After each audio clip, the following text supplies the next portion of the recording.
कुरुक्षेत्राच्या विशाल रणांगणावर रथात बसलेला अर्जुन संभ्रमात होता. समोर आपलेच नातेवाईक आणि गुरु पाहून त्याचे हात थरथरत होते. तो ज्ञानी माणसासारखे बोलत होता, पण त्याचे मन मात्र दुःखात बुडाले होते.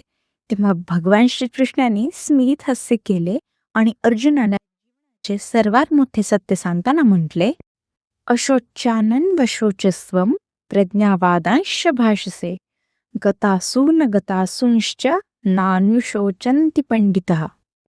श्रीकृष्ण अर्जुनाला म्हणता, अर्जुना, तू अशा गोष्टीसाठी शोक करतोयस ज्यासाठी दुःख करण्याची गरजच नाही आणि वरून शहाणपणाच्या गप्पा मारत आहेस. लक्षात ठेव, खरे ज्ञानी ते असतात जे ना मेलेल्या माणसासाठी रडतात ना जिवंतांसाठी.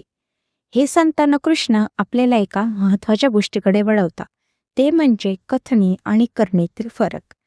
आपल्या आसपास आपण पाहतो की अनेक युवक तत्वज्ञानाच्या मोठ्या गप्पा मारतात, पण प्रत्यक्ष जगताना मात्र वेगळेच वागतात. जो माणूस आपल्या शब्दांप्रमाणे जगतो तोच खरा पंडित. अनेकदा आपण आयुष्यातील मोठ्या संघर्षाबद्दल खूप धैर्याने बोलतो, पण साधी बस चुकली किंवा एखादे छोटे काम बिघडले की चिडचिड करू लागतो, तणावात येतो. हा आपला दुटप्पीपणा नाही पा. ज्ञानी माणूस अशा गोष्टींवर वेळ वाया घालवत नाही ज्या तो बदलूच शकत नाही. उलट तो वेळेचे नियोजन करतो आणि तक्रार करण्याऐवजी कृतीवर भर देतो. आपल्याला दुःख का होते? कारण आपल्याला वाटते की गोष्टी आपल्या मालकीच्याच आहे. पण मृत्यू ही एक अशी जाणीव आहे जी आपल्याला आठवण करून देते की हे जग ईश्वराचे आहे.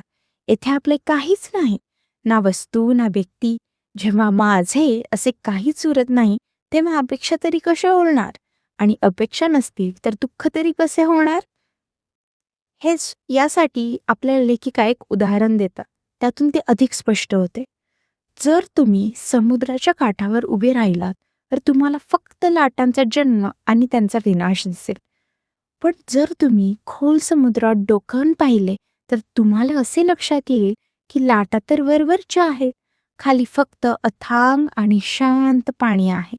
ज्ञानी व्यक्ती त्या समुद्रासारखी असते. समुद्रात छोटा दगड फेकला तर त्याने काही संपूर्ण समुद्रात खळबळ माजत नाही.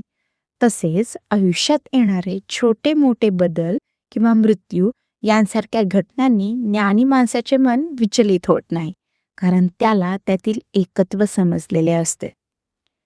यातून आपण एक विचार मांडू शकतो व स्वतःला प्रश्न करू शकतो की मी आज तक्रार करणे सोडून परिस्थितीचा स्वीकार करायला शिकेन